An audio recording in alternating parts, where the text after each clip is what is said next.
Muito boa tarde a todos. Pedimos desculpa aqui por este atraso. Tivemos aqui um pequeno problema técnico com o som do arquiteto André Caiado, mas creio que está resolvido. Portanto, já vamos aqui 5 minutinhos de atraso. Vou ser breve aqui na apresentação para passar já a palavra ao arquiteto.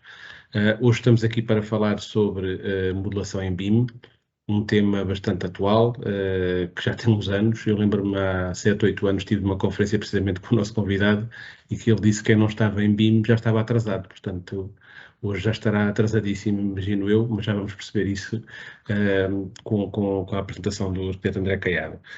Agradeço desde já a participação do arquiteto. Só uma breve apresentação. O arquiteto é licenciado em Arquitetura pela Faculdade de Arquitetura de Lisboa, fez um percurso em Espanha, em Madrid, tirou um mestrado, um doutoramento e depois deu-se em Portugal com o AP de Arquitetura que tem na zona do Estoril. E, portanto, é um arquiteto de referência, tem vários projetos, sobretudo na Avenida Liberdade, e, portanto, agradeço muito a presença e vou já passar a palavra a si, arquiteto. Obrigado mais uma vez. Boa tarde a todos, é com muito gosto que estou aqui presente. Peço desculpa pelo contratempo, de alguma forma não conseguimos ligar o meu portátil ao som, que nunca tinha acontecido, mas o telemóvel resolve aqui a situação. Bom, agradeço a presença de todos e queria transmitir a minha experiência em BIM, nomeadamente através de uma plataforma standard ou quase standard de facto do universo da Autodesk chamada Revit. A primeira questão é porque é que escolhemos esta plataforma. Bom, é o líder de mercado e a nossa equipe trabalha em contínuo com outros colaboradores de muitas nacionalidades diferentes e achámos que, escolhendo a plataforma mais desenvolvida internacional, teríamos a capacidade de estar no mesmo patamar com os nossos clientes internacionais. O BIM para nós trouxe-nos um conjunto de grandes vantagens que eu quero passar a explicar. De início parece complexo, de início implica uma aprendizagem, a aplicação é pouco fácil no momento da introdução, mas depois os ganhos são exponenciais em vários segmentos. O primeiro segmento, a primeira coisa importante é a humildade da arquitetura. É desenhar como se constrói.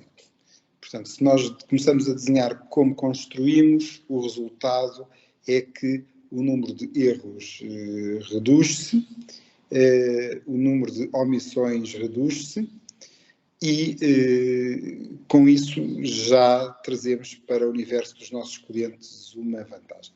Por outra parte, também é interessante perceber que os arquitetos, principalmente os arquitetos, os engenheiros também, mas mais os arquitetos, sofrem de contínuas modificações ao projeto para, de alguma forma, conseguir enquadrar todas as necessidades do promotor, do cliente ou das várias tecnologias de engenharia envolvidas. E, portanto, na primeira alteração, que também pode ser promovida pelo município ou pelo património, ou seja o que for, nós recuperamos o que tínhamos gasto de horas a mais na construção inicial do modelo. E, portanto, um processo em BIM acaba por ser mais reduzido em termos de horas consumidas do que um processo de desenho bidimensional CAD. E, portanto, aí era o primeiro mito que eu queria tentar esclarecer. Não é mais caro trabalhar em BIM da perspectiva de número de horas de engenharia, número de horas de arquitetura. Será mais caro se fizermos o projeto uma única vez e não houver alterações. Eu não tenho essa experiência, o meu escritório de arquitetura só tem 27 anos e ao longo dos 27 anos ainda não consegui ter projetos feitos uma única vez e, portanto, a minha experiência é absolutamente o contrário, os projetos têm contínuas alterações. A solução BIM vai provocar uma menor temporalidade no desenvolvimento do processo. Portanto, isto é a primeira situação, tentar, de alguma forma, acabar com a ideia de que vai demorar mais tempo feito em BIM. Não é verdade, uma vez que se consiga aprender a utilizar a ferramenta, depois, mal temos a primeira alteração, o projeto passa a demorar menos tempo no final e normalmente nós não temos só uma alteração, normalmente nós temos muitas alterações e vamos poupando ao longo das várias alterações no projeto. A segunda parte realmente interessante é que, ao trabalharmos com entidades tridimensionais que ocupam espaço, têm centro de massa, nós, de facto, conseguimos visualizar a interação entre a arquitetura e cada uma das especialidades de engenharia. Portanto, conseguimos sobrepor ao mesmo tempo os vários modelos e conseguimos ter aquilo que eu chamo um corte dinâmico ou uma planta dinâmica que vai atravessando o edifício na globalidade e nos permite tirar de uma forma imediata as dúvidas entre as interseções de uma solução de ar-condicionado, por exemplo, com os elementos de arquitetura. Portanto, em vez de ser uma representação da construção, o BIM é a construção. Entramos no universo de what you see is what you get, portanto, o que vês é aquilo que é, e estamos a inserir todos os equipamentos e todos os sistemas e todos os elementos no edifício desde o primeiro momento. Isto é de facto muito interessante porque o controle, o nível de controle cresce imensamente.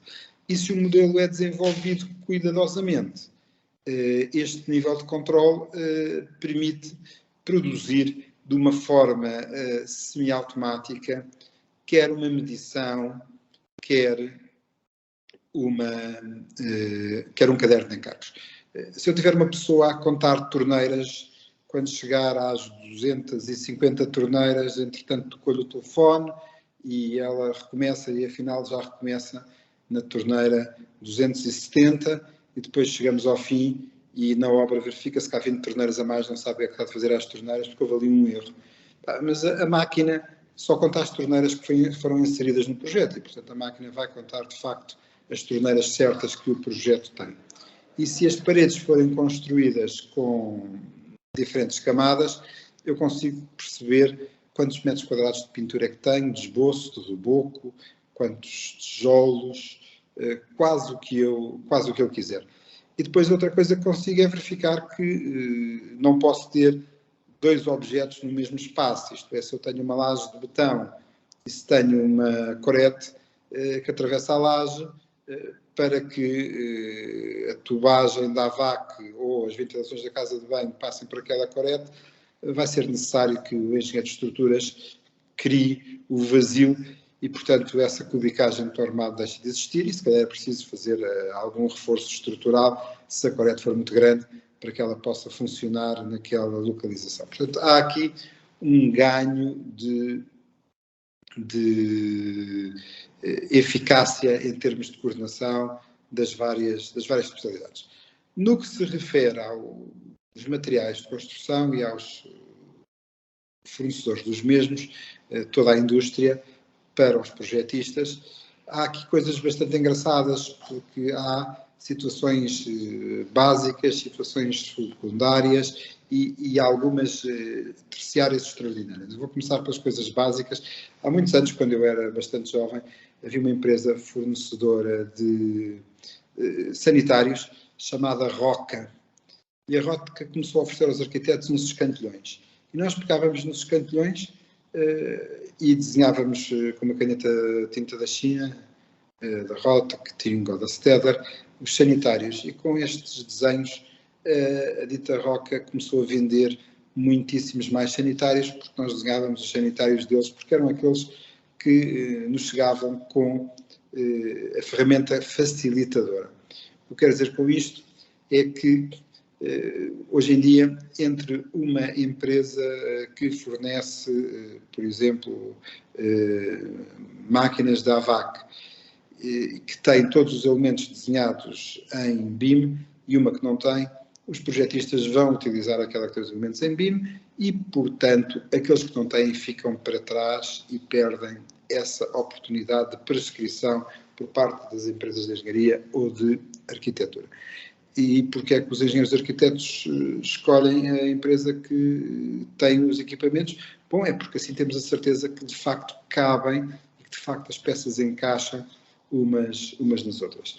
E portanto aqui há uma vantagem interessante para depois o controle das interferências no teto falso entre os vários elementos, e o facto de eles conseguirem de facto encaixar uns nos outros, peça a peça, até às grelhas de insuflação e de extração sobre o teto ou sobre as paredes que foram desenhadas, e que provavelmente também são elementos, eventualmente até de sistemas de gesso cartonado, e que também são elementos que vêm já pré-modulados em BIM. De facto, hoje em dia o arquiteto e os engenheiros, cada vez mais, por um lado somos os criativos, por outro lado montamos um puzzle de elementos pré-fabricados e pré-existentes que vêm da indústria e que nos dão garantias de que vão funcionar.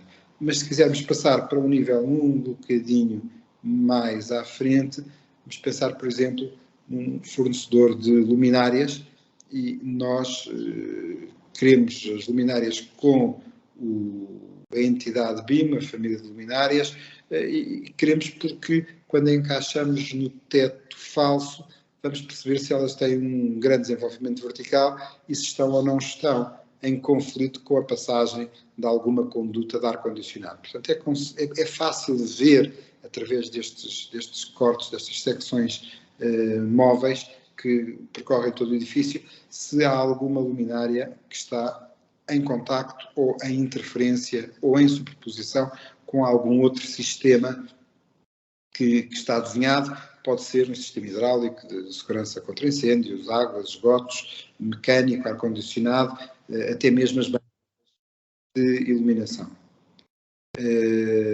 Tudo isto é a realidade dos nossos projetos, mas na questão da iluminação ainda vamos um pouco mais longe, porque esta luminária traz consigo nas suas propriedades não só as suas características físicas dimensionais, mas também as características que têm a ver com a sua potência luminosa, com o ângulo luminoso, com a temperatura de cor e com a intensidade luminosa.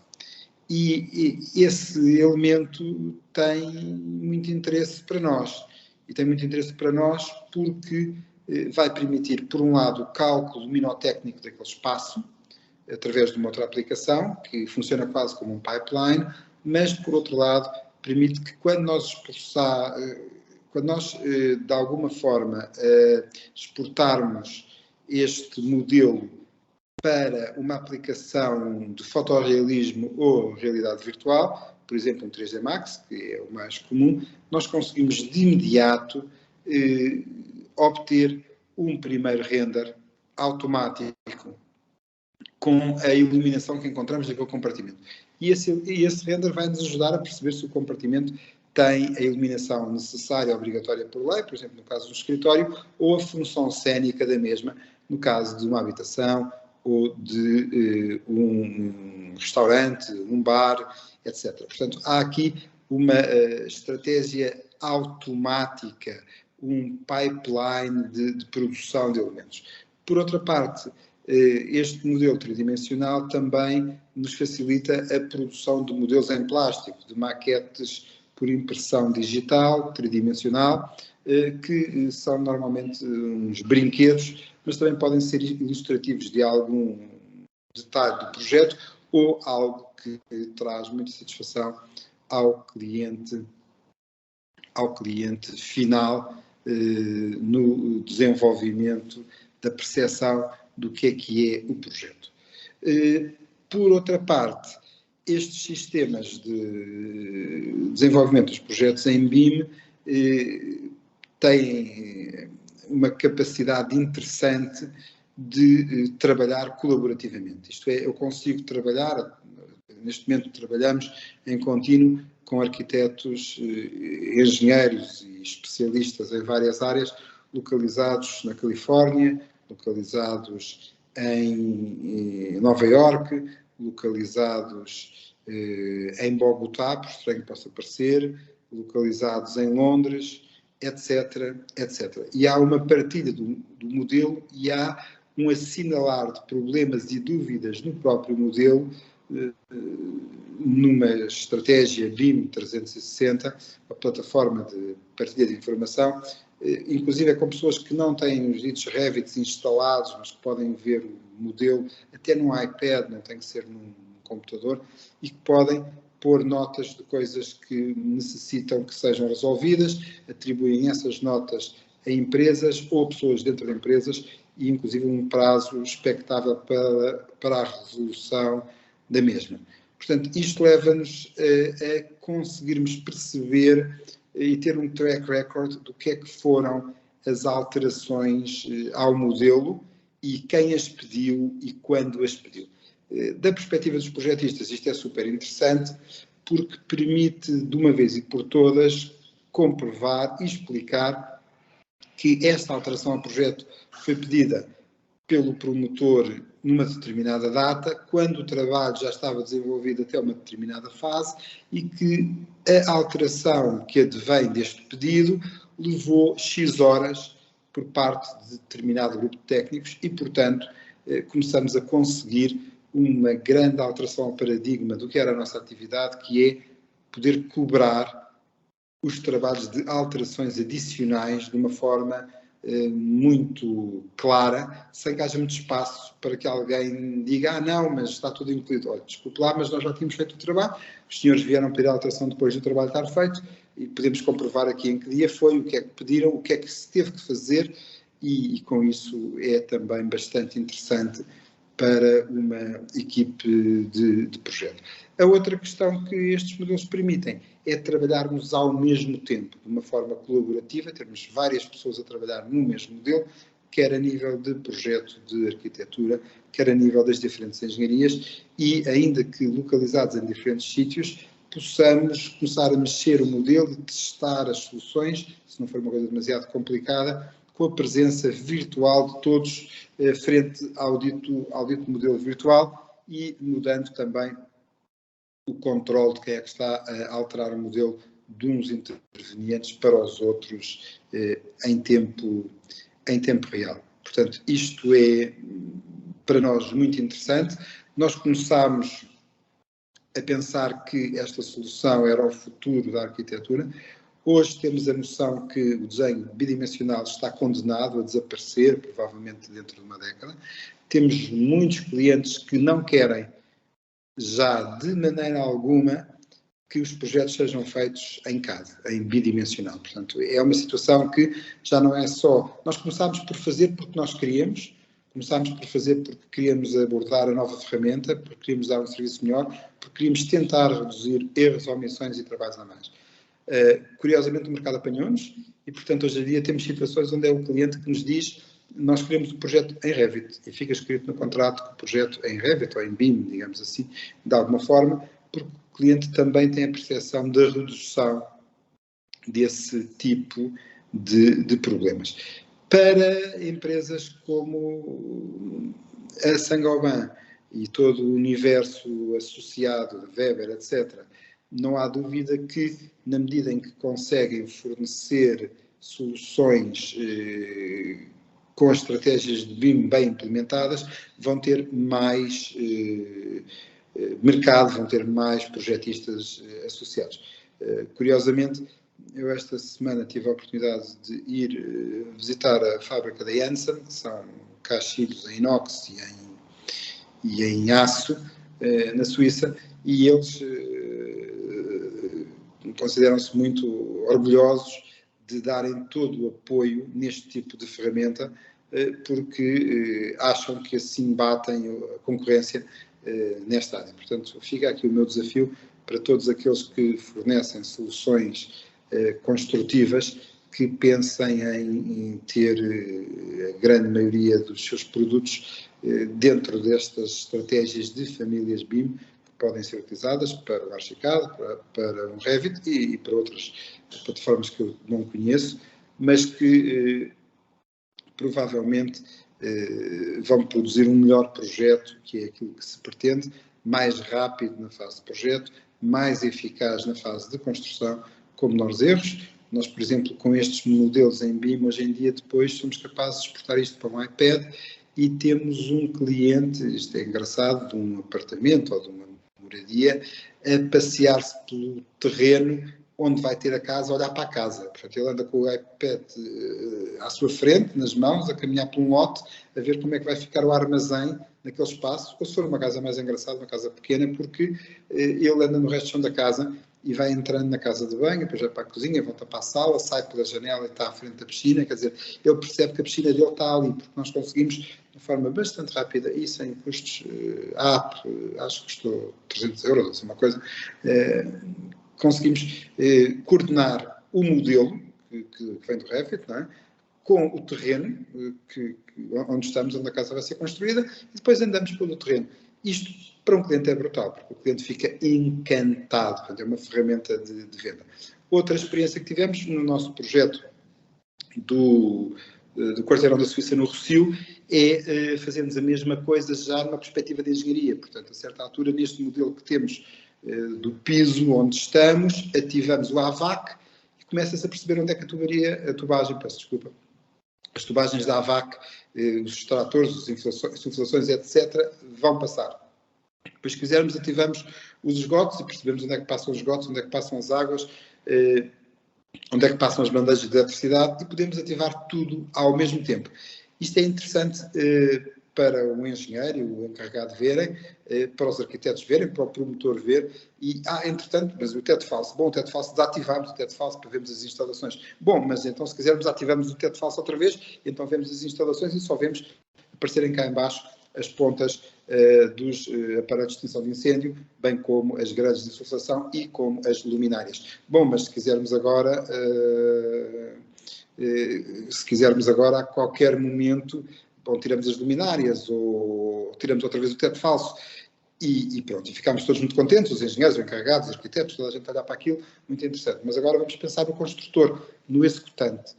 Bom, dar-lhe um capacete com os óculos fantásticos de realidade virtual é muito caro. Mas um iPad não.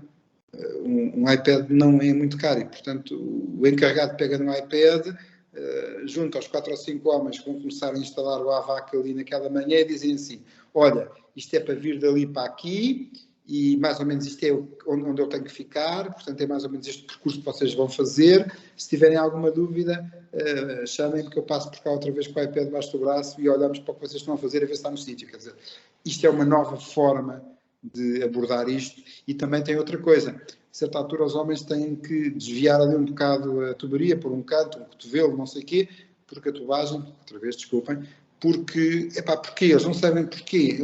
Porquê é que eu vou fazer isto? Eu podia ir a direito, ainda não está aqui nada.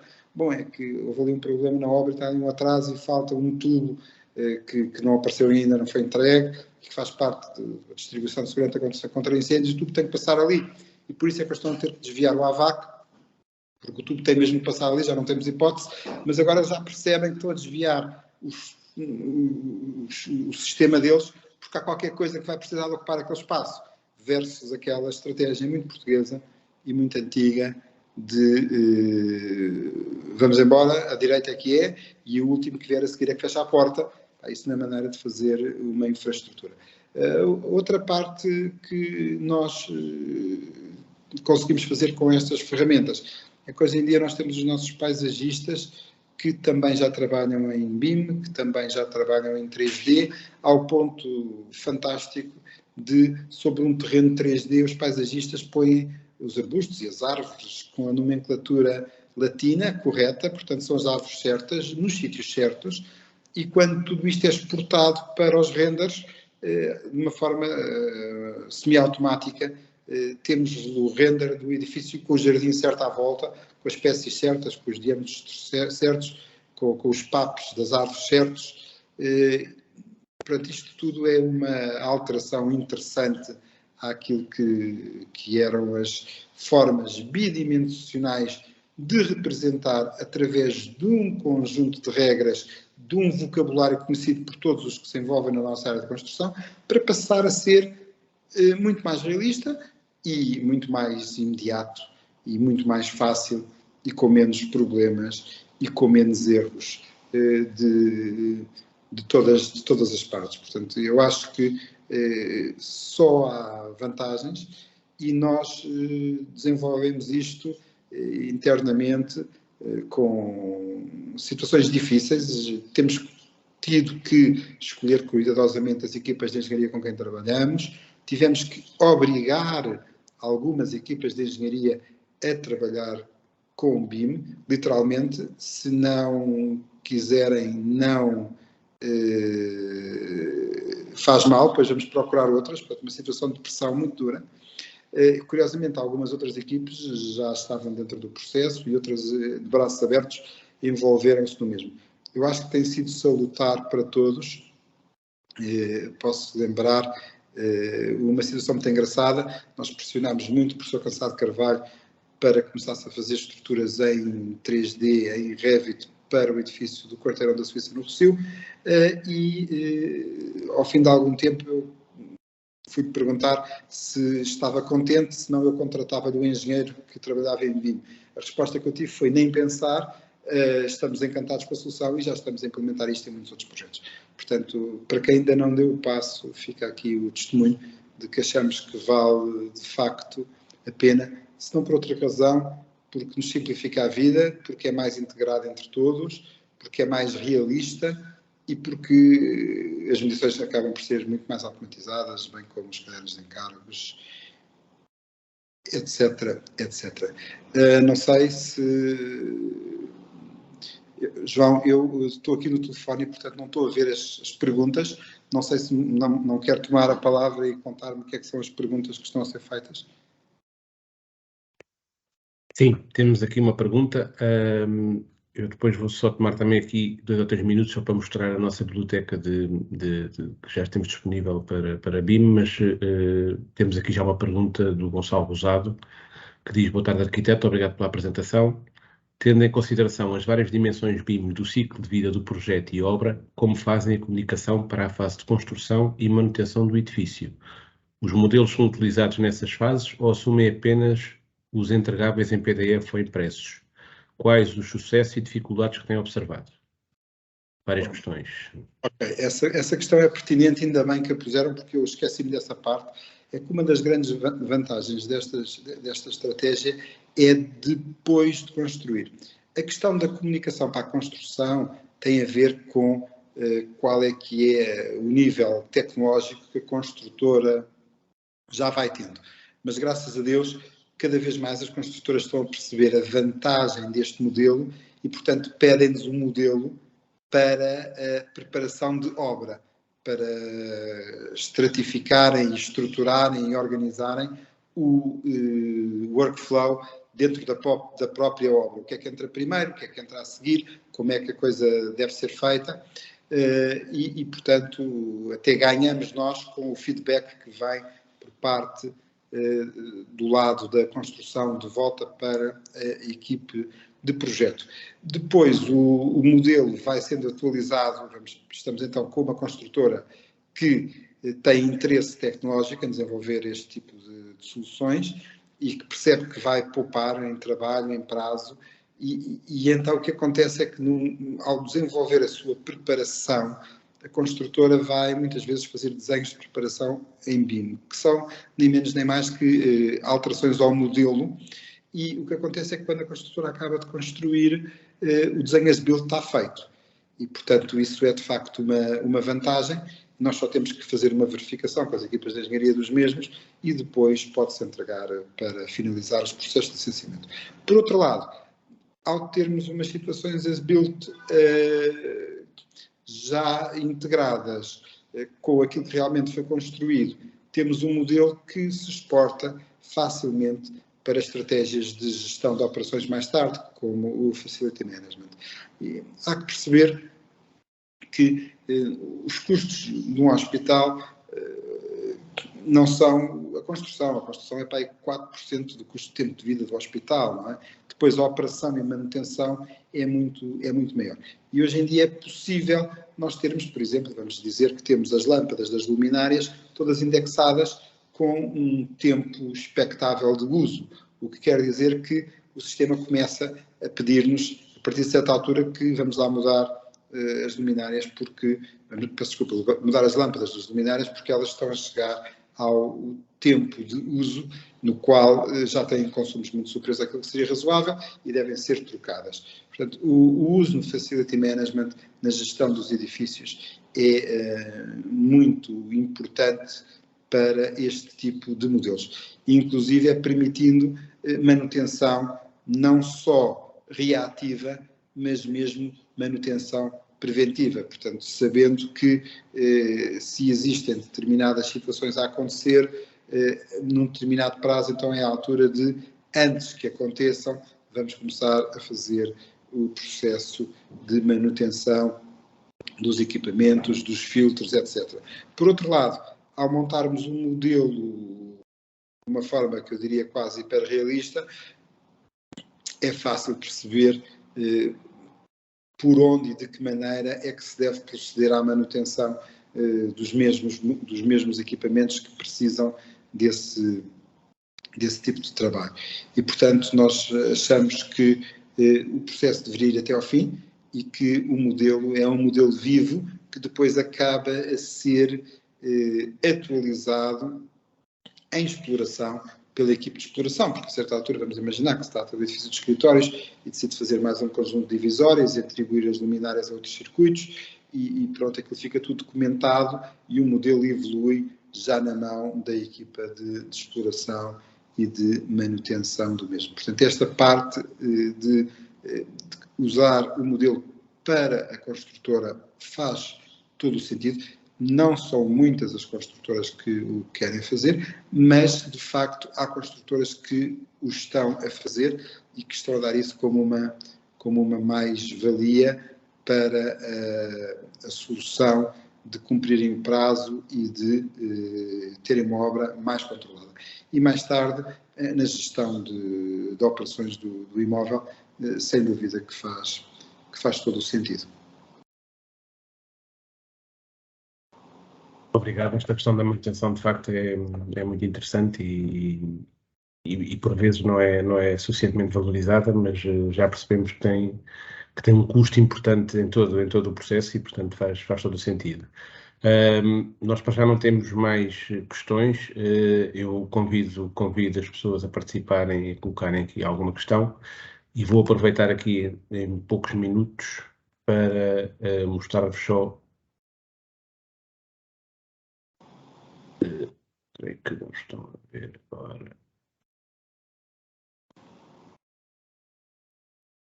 Agora sim. Pronto. No nosso site da Saint-Gobain, construir.gobain.pt, em serviços, temos aqui BIM e desenho SCAD. E aqui podemos escolher o tipo de objeto. Se formos para Revit, também temos SCAD e PDF. Depois podemos escolher pela atividade que queremos, pavimentos, coberturas, fachadas, revestimentos, e temos depois aqui disponíveis, por exemplo, aqui para o caso das coberturas, temos disponíveis então aqui os objetos para visualizar. Isto no nosso site. Para além disso, se quiserem no Google escrever aqui da Saint-Gobain, os BIM Objects Library, entram na biblioteca Saint-Gobain, digamos assim, de uma forma global, internacional, e se o fizerem, têm a opção, ou as opções,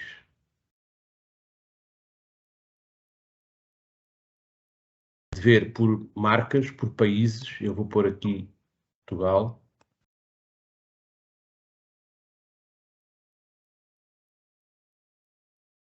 E se entrarmos dentro de Saint-Gobain, tem também ali a parte dos tetos da Gablex e da PAM, que é a parte de condutas. Tem também o mesmo tipo de organização por atividade, coberturas, divisórias, fachadas, pavimentos, tetos, e poderão então entrar dentro e fazer o download. Aqui há só um pormenor que é para fazer download destes objetos, terão que se registar de forma gratuita, mas tem que fazer esse registro. Pronto, queria só dar-vos a conhecer São as duas possibilidades em termos de objetos que temos disponíveis, portanto, quer no site da Saint-Gobain ou nesta plataforma internacional, e nesta plataforma tem até acesso a mais informação, portanto, convido-vos a visitar. Convido-vos também a darem feedback sobre este assunto. Nós temos uma colega, a arquiteta Jéssica Barreto, que está a trabalhar nesta área e, portanto, temos muitos objetos inseridos e mais para inserir, porque a gama de soluções é extensa e, portanto, convido-vos depois também a darem-nos feedback, melhorias que possamos fazer, o que é que acham. Portanto, agradecemos esse feedback. Arquiteto, para já não temos aqui mais questões. Eu perguntava-lhe, o arquiteto disse que a sua perspectiva é que daqui a 10 anos talvez já não tenhamos os objetos em casa, portanto o bidimensional. Acha que demorará tanto tempo, apesar de tudo? Provavelmente não. Deixe-me contar, só pela graça, quando eu comecei a trabalhar no segundo ano do curso, desenhava-se com tinta da China e um tira-linhas. Provavelmente uma parte da nossa audiência não sabe o que é e nunca viu, ou pelo menos nunca pegou em nenhum. E depois apareceram canetas da Rotring, e depois, entretanto, começaram a haver máquinas de desenhar, que eram uma espécie de umas réguas penduradas, uma espécie de um cardan que se deslocavam sobre a mesa de desenho. Depois eu vi aparecerem nos primeiros computadores nos anos 80, vi professores dizerem a colegas que trabalhavam em empresas mais avançadas, curiosamente de engenharia nessa altura, que apresentavam projetos impressos num plotter.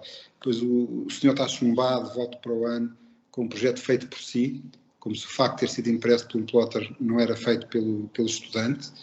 Depois vivi a implementação dos PCs das empresas.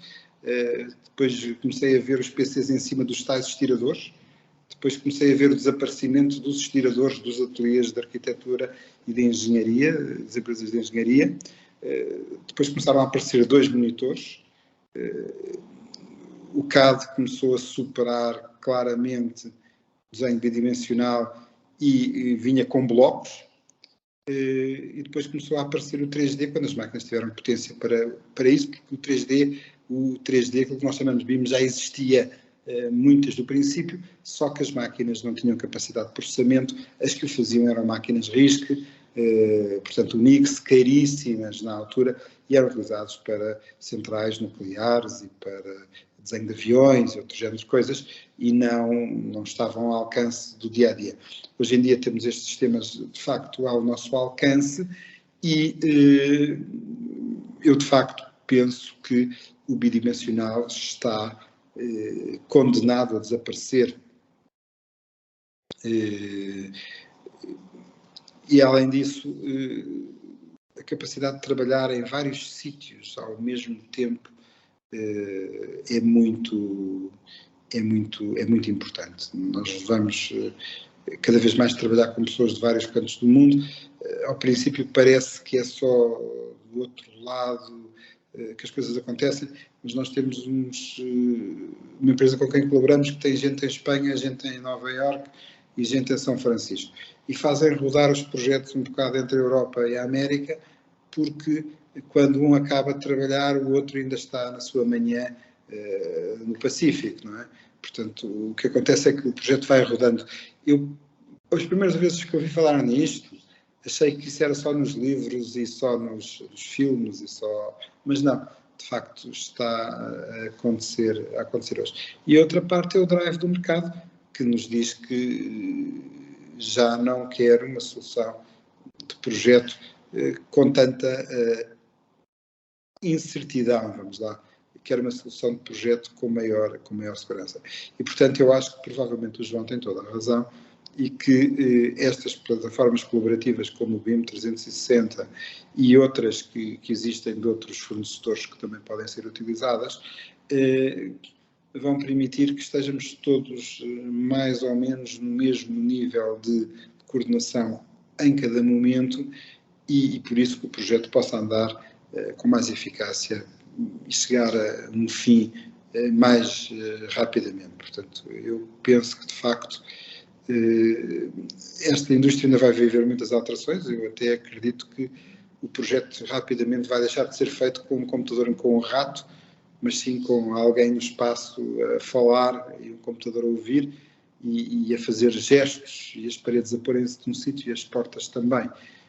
Outra questão que temos e que também nos acontece com estas estruturas e com a migração também semi-automática para a realidade virtual é que nós depois já conseguimos facilmente apresentar a um cliente a solução e perguntar-lhe, mas se não gosta deste pavimento em Liós, pois ok, vamos pôr isto em madeira, e modifica-se instantaneamente em fotorrealismo, digamos assim, a solução do pavimento de Liós para madeira, ou a solução dos balcões em granito preto para Corian branco, se nós quisermos. E, portanto, há aqui a tal questão do what you see is what you get, também para o cliente, também para o promotor. Isso também achamos que tem um valor imenso na venda, não só na venda do projetista para a equipa de promoção, mas também tem muita eficácia para a venda da empresa que vende unidades habitacionais, porque a maior parte do que se faz em termos de construção e arquitetura acaba por ser habitação. E, portanto, temos aqui umas ferramentas semi-perfeitas em que alguém que compra um apartamento já está a ver a vista e já sabe que do quarto esquerdo, se eu comprar aquele apartamento, vai ver o rio. E isso para ele tem um valor imenso. E ter essa garantia também tem um valor imenso. Portanto, todos estes fatores juntos, João, provavelmente vão levar a que talvez mais depressa do que o que eu imagino, 10 anos, cara, é muito tempo. Eu lembro-me de não haver telemóveis, eu lembro-me de escrever numa máquina, de escrever com teclas e de mudar o papel da folha da máquina. Portanto, se calhar o João tem razão e estes 10 anos, se calhar, reduzem-se para 5, mas cá estaremos com muito gosto para abordar o desafio. É que, de facto, a tecnologia tem evoluído tão rapidamente que o arquiteto, quando estava a falar, a fazer essa resenha histórica, parece que tem 200 anos, não é? Porque, de facto, tem tão pouco tempo. Tem tão pouco tempo. Estava imenso ter 200 anos, mas não só tenho 55. E vi isto tudo, não é? E, portanto, exatamente. De facto, provavelmente o João tem razão e isto vai levar aqui mais umas voltas muito engraçadas. Mas outra parte que também não esquece de comentar, que vale a pena comentar, tem a ver com segurança. As questões de segurança em obra, com estes modelos, a possibilidade de explicar às pessoas o que é que vão fazer, como é que vão fazer e o que é que não devem fazer. Isto é, nós podemos ter umas margens, vou chamar margens para ser fácil, como umas grelhagens vermelhas na visão do iPad, para tentar que as pessoas não vão para cima do poço do elevador ou não se aproximem demasiado do focinho da laje. Se não tivermos ainda paredes e não tiver tudo montado em termos do que é os sistemas de proteção de vida, não é? Portanto, há aqui coisas que podem ser feitas muito interessantes também nessa área e que a nossa indústria é uma indústria perigosíssima, a seguir à mineração é a indústria mais perigosa de todas e, portanto, há muitos projetos protótipos nestas áreas, quase alertar-nos que não deves ir por aí, ou que aí podes estar aí, mas aí é muito mais perigoso do que outro sítio qualquer. Quase ter zonas verdes, zonas laranjas e zonas vermelhas no edifício, para que a pessoa perceba onde é que pode estar em ambientes de maior risco. Portanto, há ainda aqui uma quantidade imensa de espaço para crescimento e para sucesso. Temos aqui duas perguntas. A primeira do Paulo. Qual plataforma colaborativa e de coordenação utiliza? Nós atualmente utilizamos o BIM 360. Existem coisas mais complexas e coisas de outros providers, mas esta tem sido suficiente para nós nesta altura. Ok. Depois temos aqui, entretanto chegou mais uma questão, temos aqui uma questão do Luís Palma. Boa tarde, felicito a iniciativa e agradeço a apresentação e divulgação. Sou responsável de negócio da Graitec, um dos principais parceiros da Autodesk a nível mundial, e vejo ainda em Portugal grande relutância na utilização destas e outras ferramentas, BIM, infelizmente. Há que ver que BIM existe há 40 anos, a tecnologia existe, agora trata-se de mudar um paradigma, mentalidades. É por isso estamos aqui hoje, é isso que eu estava a tentar explicar. Isto não é mais caro. Ok, é mais caro no software, é caríssimo. Mas fora isso, em termos de horas de engenharia, não é mais caro. Vale a pena abordar estas ferramentas e vamos lá, as apps, os adicionais, os plugins todos, nós temos aos poucos vindo a descobrir coisas umas atrás das outras, como vos acabei de explicar, no que se refere, por exemplo, à iluminação e ao cálculo de iluminação. Há uma quantidade de coisas que nos facilitam a vida e que vão funcionar. Em Portugal ainda não há demasiada, vamos lá, aderência, eu acho que eventualmente por razão de software, mas dos custos do mesmo, mas por outra parte já vai havendo aderência nas próprias universidades que já começam a ensinar a usar as ferramentas. E na percepção por parte dos jovens arquitetos que, se dominarem a ferramenta, têm mais oportunidades de trabalho. Portanto, em resposta à sua pergunta, eu acho que nós vamos chegar lá. Claro que isto existe há 40 anos, era o que eu estava a explicar há bocado. Eu conheci estas ferramentas há muito tempo, com cálculos de interferências, com possibilidade de não conseguir atravessar uma laje se não houvesse um negativo feito na laje. Isto tudo, lembro-me disso tudo, no AES, que era uma coisa da IBM, da Skidmore in America, que se chamava Architecture Engineering Series, e que funcionava em estações de risco IBM 6000. E, portanto, o problema é que as estações na altura custavam largos milhares de contos, e o software idem aspas. Hoje em dia a coisa está, em termos do hardware, suportado muito razoável. Em termos de software ainda é um pouco mais caro, mas cada vez mais há empresas como a minha, onde se o candidato disser, eu sou engenheiro, estou interessado em Revit e sei falar inglês, a probabilidade de não chegarmos a um acordo para trabalhar connosco é reduzidíssima. E, portanto, passo aqui a palavra, que curiosamente é uma vantagem brutal para os mais jovens dominarem estas ferramentas, e já começam a sair da faculdade muitas pessoas com estas capacidades, já para não estarmos a falar depois nas oportunidades paramétricas que estas soluções podem ter, do desenho automatizado ou semi-automatizado, que ninguém se assuste, isto não vai substituir os engenheiros e arquitetos, mas vai nos ajudar. Portanto, eu acredito que todas estas questões vão resultar, inclusive na área da revisão dos projetos. Cada vez mais é interessante termos revisão de projeto em BIM por outra entidade externa, e isto, o custo associado ao benefício do developer é gigante. Portanto, o custo é pequeníssimo para o benefício que o developer vai ter no final do processo de contratação da empreitada.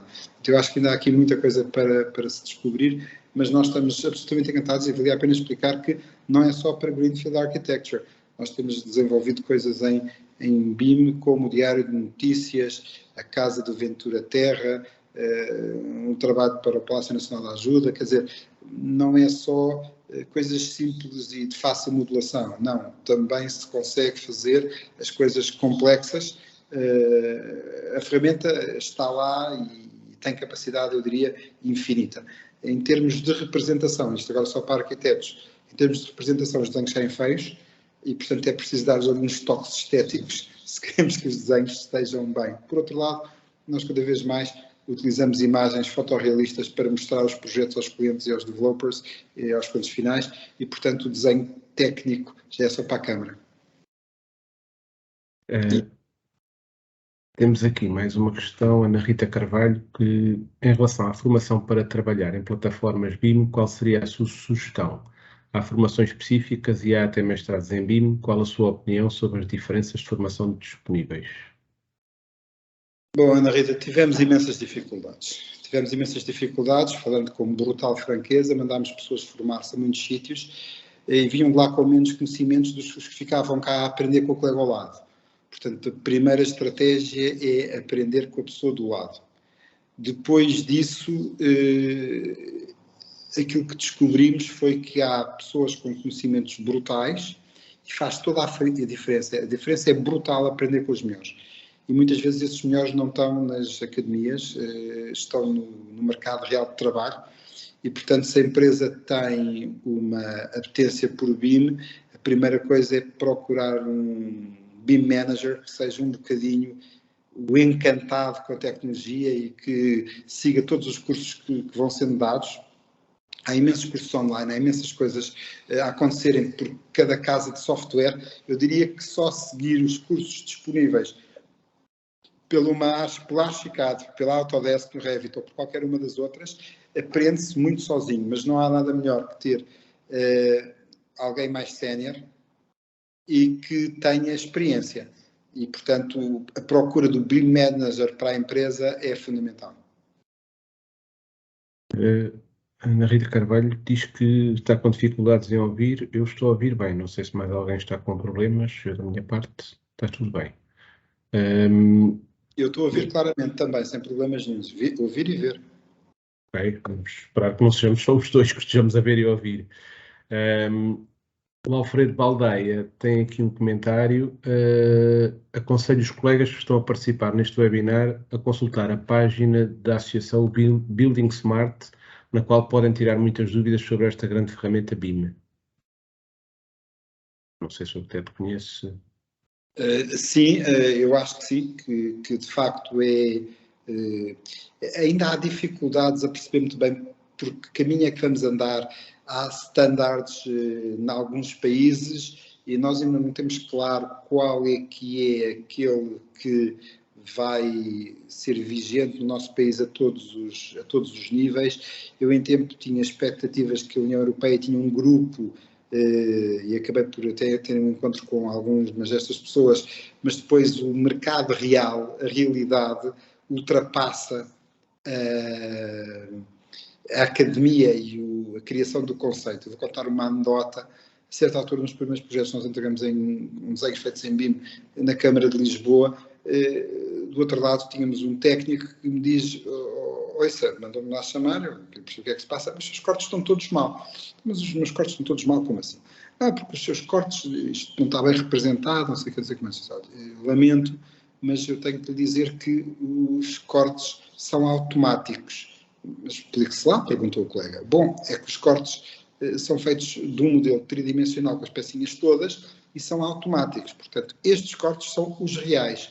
Aqueles a que o colega está habituado a receber todas as semanas são cortes que são representativos de uma realidade. Não são uma realidade, isto é a realidade. Portanto, pode-me dizer que não gosta deles, pode-me dizer que não está habituado a estes cortes. Agora, não pode dizer que eles estão errados, porque eu isso refuto a 100%. Bom, mas como nós só somos os técnicos e eles são o poder, eu tive que passar aqueles desenhos todos para AutoCAD e pôr tramas e dar-lhes uns toques para que esta pessoa ficasse contente e o projeto levasse uma carimbadela positiva. Claro que depois eles começaram a ser bombardeados com os mesmos problemas, não é? Isso acabou, mas é só para contar que esta questão de associarmos-nos, estabelecermos estratégias, termos caminhos em comum, faz todo o sentido. E, além de mais, a quantidade brutal de dicas, de estratégias de boas práticas que conseguimos aprender olhando para estas plataformas e falando com as pessoas que estão envolvidas, faz toda a diferença. Portanto, eu não acredito que seja copiarmos a solução regulada que os ingleses utilizam, ou qualquer outra, ou dos americanos, não é? Mas que rapidamente vamos encontrar os nossos caminhos, ou então os softwares vão evoluir tão depressa que não temos hipóteses e que o standard é o standard do software. Aliás, o dicionário da língua portuguesa era hoje em dia se calhar é o dicionário da língua portuguesa é o do Word, porque transformou-se num standard de facto, não é? Portanto, há que ter também aqui uma capacidade de encaixe para estas coisas que às vezes não são as que nós esperamos todos os dias. Ok. Não temos mais perguntas, também já estamos no final do nosso tempo. Afinal, temos aqui uma pergunta para terminar mesmo. Boa tarde, do Miguel Silva. Após iniciar no BIM com uma formação de iniciação em Revit, a aprendizagem fez por tentativa e erro e consegue-se uma curva de aprendizagem muito rápida. A dificuldade passa por conseguir as equipas de especialidade ou mesmo outros arquitetos para trabalhos colaborativos que desenvolvam o seu trabalho no modelo BIM. foi a melhor descoberta em 2017 para a minha atividade de negócio. Pronto, eu partilho isso mesmo. Eu hoje, se encontrasse engenheiros capazes de quererem trabalhar connosco em BIM, estava disposto a contratá-los amanhã. Tem sido mais fácil, curiosamente, com os arquitetos. O que eu acho que aconteceu, em resposta ao seu comentário, foi que, sim, para todos aqueles que começámos este percurso, hoje em dia as oportunidades são muitas e é difícil encontrar mais gente para vir trabalhar connosco. No que se refere a como fazê-lo, eu tenho optado, quando posso, por explicar às pessoas que o outro caminho vai desaparecer. E, portanto, é melhor acordarem, lembrarem-se do Charles Darwin, que dizia que o mundo não é do mais forte, é daquele que se adapta melhor à mudança. Dou-vos um exemplo, espero que não haja aqui hoje ninguém com esta profissão que leve isto a mal, mas a atividade do topógrafo está em risco, porque hoje em dia eu faço voar um drone em cima do terreno, o drone faz uma quadrícula, uma matriz, e faz uma restituição da solução, e eu tenho não só uma topografia, como toda a cobertura vegetal do terreno. E, portanto, é preciso evoluir. Era a história do homem que fazia fogo de artifício e o filho dizia-lhe: pai, vamos comprar drones, porque eles acendem as luzinhas e vamos fazer coisas de fogo de artifício fantásticas. E o pai dizia que não, até que a certa altura deixaram de ter contratos, porque o fogo de artifício é perigosíssimo e os drones, para acender luzinhas e fazer figuras no ar, não têm perigosidade nenhuma. Portanto, de facto, há aqui questões extraordinárias que estão a acontecer-nos cada dia. Ok, entretanto, a Ana Carvalho conseguiu voltar. O Carlos já respondeu, porque ela não conseguiu ouvir a resposta à questão da formação. Depois poderá ouvir na gravação. Resumidamente, o que o arquiteto disse foi que não há nada como ver o colega do lado, aprender com o colega do lado e ter alguém na empresa que seja um BIM lover, digamos assim, portanto, que domine a tecnologia e que possa, com a sua experiência, partilhar. E de resto, pronto, há muita oferta de cursos online, presencial, portanto, há muita oferta. Pronto, damos por terminada a sessão. Arquiteto Ana Caiado, muito obrigado pelo seu testemunho, pela partilha de conhecimento. Obrigado a todos. Se o João quiser partilhar o meu e-mail, terei todo o gosto em comunicar-me com os presentes por e-mail, com todo o prazer. Ok, se calhar colocamos aqui no chat. E pedir desculpa a todos pelos 5 minutos de atraso. É verdade. Depois, a nós também, também nunca tinha acontecido. O microfone não me funciona. E em toda a pandemia fiz centenas, daria milhares de conference calls, portanto isto para mim foi uma novidade hoje. Desculpem. E muito obrigado a todos. À boa maneira portuguesa conseguimos desenrascar aqui com o telemóvel. Não sei o que é que de facto aconteceu, mas pronto. Eu, entretanto, partilho aqui então o seu contacto, o endereço de e-mail. Muito obrigado. Para quem quiser colocar alguma questão depois diretamente. Pronto, arquiteto, muito obrigado. Uma boa tarde para todos. Boa tarde. Fiquem atentos, vamos ter mais webinars em breve e voltaremos com certeza a estar juntos. Muito obrigado então. Boa tarde.